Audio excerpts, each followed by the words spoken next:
Na Ucrânia, líderes pró-Rússia declararam a independência de duas regiões depois dos referendos de ontem. Um deles pediu a anexação à Rússia, assim como aconteceu com a península da Crimeia.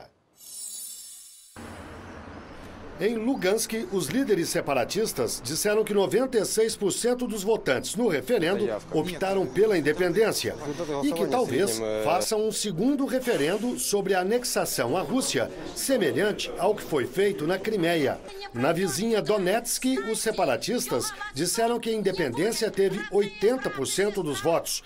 Os dois lados falam em uma presença de 75% dos possíveis eleitores, mas o governo ucraniano disse que a presença foi bem menor. Juntas, Lugansk e Donetsk abrigam 6,5 milhões de habitantes e são responsáveis por 1/3 da produção industrial do país.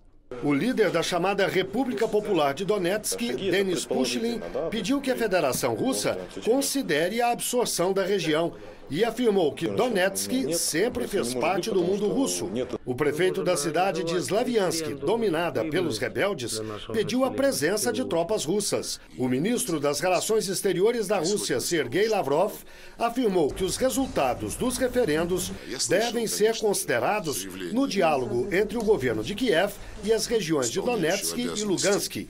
O presidente interino da Ucrânia, Oleksandr Turkhinov, acusou a Rússia de querer derrubar o poder legítimo do Estado na Ucrânia. Os Estados Unidos e a União Europeia disseram que rejeitam os referendos de ontem. E a União Europeia ampliou as sanções contra pessoas e empresas russas. Vamos conversar agora com Emir Sader, que está no Rio de Janeiro.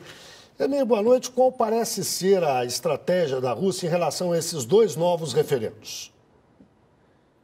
Guilherme, acho que o modelo da Rússia é a Iugoslávia. Foi o melhor tipo de federação de convivência de etnias diferentes. Terminada a Primeira Guerra Mundial, as potências vencedoras decidiram que a nacionalidade que não tivesse se transformado em Estado já não o faria. Ficaram de fora, por exemplo, os armênios e os curdos. Terminada a Guerra Fria, houve uma atitude muito irresponsável de potências europeias, começando pela Alemanha, de induzir a separação da Iugoslávia. Ninguém sabia quem era sérvio, quem era croata, conviviam alegremente. Depois houve essa odiosa separação. Agora o que a Rússia está propondo é exatamente uma federação. A Ucrânia claramente tem uma diversidade muito grande em termos políticos, culturais e linguísticos. A única forma de convivência seria essa.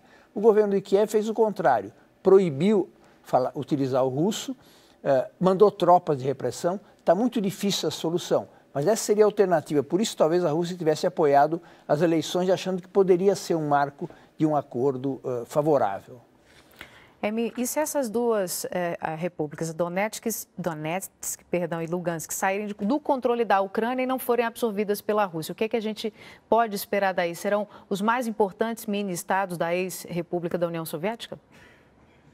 Eles tinham falado em constituir um país, que até se chamaria mini-Rússia ou alguma coisa assim. Agora, uma delas coloca a ideia de anexação diretamente. Não é a posição da Rússia. A Crimeia era uma parte da União Soviética. Essas duas, o resto, a Ucrânia, digamos, foi transferida, foram regiões que foram transferidas para o governo atual da Ucrânia. Então, nunca foram parte estrita como foi a Crimeia. Então, a posição da Rússia hoje não é essa. Não sei diante de uma solicitação de anexação, como alguns falam que vão colocar em discussão no plebiscito dia 18, qual seria a postura da Rússia.